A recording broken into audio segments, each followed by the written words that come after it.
হিসাবে দিয়েছেন।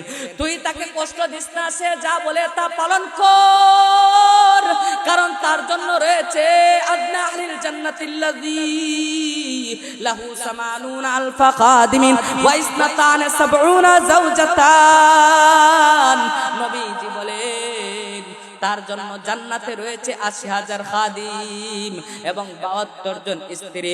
এরে দুনিয়ার স্ত্রী, তুই তোর স্বামীরা কষ্ট দিস না, তুই ভাবিস না সে তোর একার স্বামী, আমাদেরও স্বামী। তুই তোর জানের থেকে তোর স্বামীকে মায়া কর, তুই তোর জানের থেকে তুই তোর স্বামীর নির্দেশ পালন কর।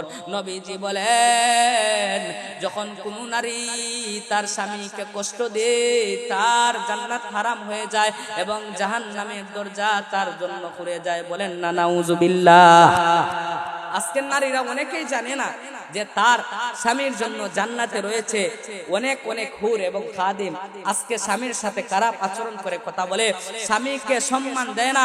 অথচ এক হাদিসের মধ্যে বলা হয়েছে যে ওয়ান আবি হুরায়রা রাদিয়াল্লাহু তাআলা আনহু قال قال رسول الله صلى الله عليه وسلم لو كنت آمرا أحدا أن يسجد لأحد لأمرت المرأة أن تسجد لزوجها।